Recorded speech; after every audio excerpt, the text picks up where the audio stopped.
তামান্না খুনের ঘটনায়, তামান্নার মৃত্যুর ঘটনায় যারা আন্দোলনকারী তারাই আক্রান্ত হচ্ছেন বলে অভিযোগ। উপনির্বাচনে গণনার দিন আপনারা জানেন যে একেবারে তৃণমূলের বিজয় উল্লাস থেকে ছোড়া বোমা, সেই বোমায় ছিন্ন ভিন্ন হয়ে যায় তামান্না। এখনো 14 জন অধরা, 24 জনের নামে অভিযোগ দায়ের করা হয়েছিল। ঘটনার 1 মাস পরেও 14 জনকে ধরতেই পারেনি পুলিশ। পুলিশের বিরুদ্ধে যখন আন্দোলন করছেন, বিচার যখন চাইছেন, তখন সেই আন্দোলনকারীদেরই মারধর করা হয়েছে, গ্রেফতার করা হয়েছে বলে অভিযোগ।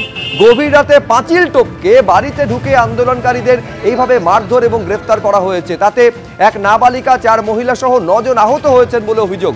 এরপর পলাশী ফাঁড়িতে গেলেও লিখিত নালিশ পুলিশ নেয়নি এমন অভিযোগও সামনে এসেছে। অর্থাৎ একদিকে পুলিশের বিরুদ্ধে বেছে বেছে আন্দোলনকারীদের মারধর এবং গ্রেফতারির অভিযোগ, এমনকি অভিযোগ না নেওয়ার পাল্টা অভিযোগ পর্যন্ত করা হচ্ছে। অর্থাৎ সম্পূর্ণ অসহযোগিতার অভিযোগ সামনে আসছে।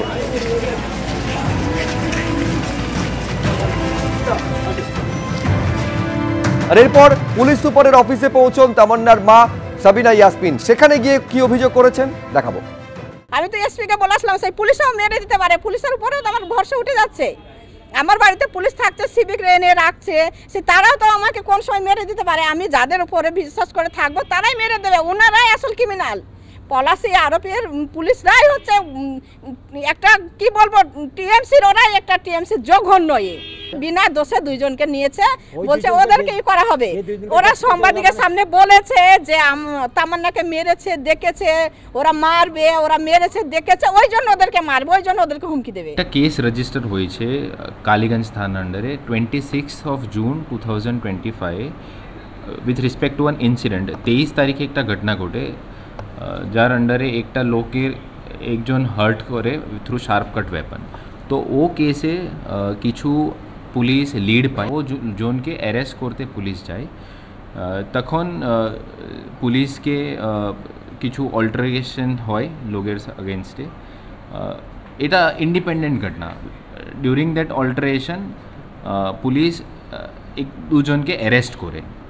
It is with respect to a case which was registered on 26th June. এটা একটা independent case. It is not related to the case which was registered after the incident of unfortunate death of Tamanna Khatun.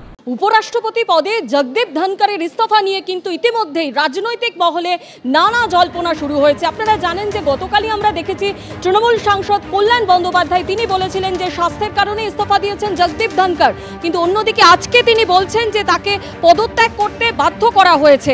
তার অভিযোগের তীর প্রধানমন্ত্রীর দিকে। রাজনাথ সিংকে উপরাষ্ট্রপতি করাই লক্ষ্য, এমনই দাবি করেছেন কল্যাণ বন্দ্যোপাধ্যায়।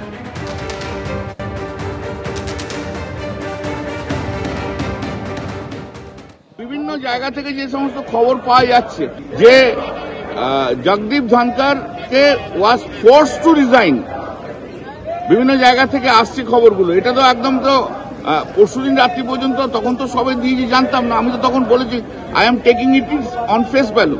নাও there is no face value, there are something different.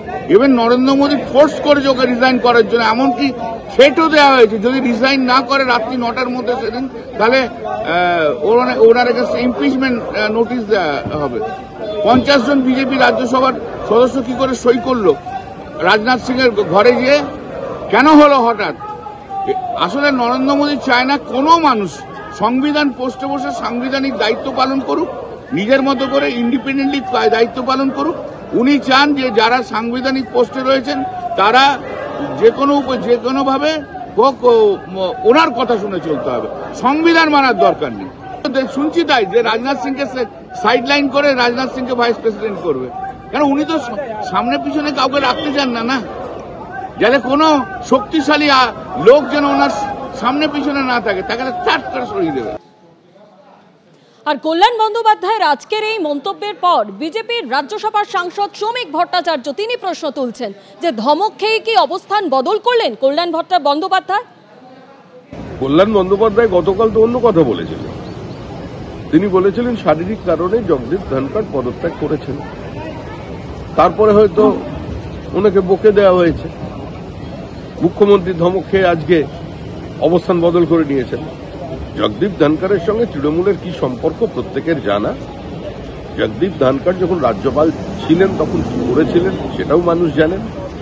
Jagdeep Dhankhar যখন উপরাষ্ট্রপতি হয়েছিলেন তৃণমূলের ভূমিকা কি ছিল সেটাও মানুষের জানা। শেষ পর্যন্ত ভোটদানে বিরত ছিলেন, এটাও পশ্চিমবঙ্গের মানুষ ভুলে যায়। তৃণমূলের রাজনীতি দ্বিচারিতার রাজনীতি, তৃণমূলের রাজনীতি বারবার অবস্থান পরিবর্তন করার রাজনীতি, বিরোধিতার জন্য বিরোধিতা করার রাজনীতি।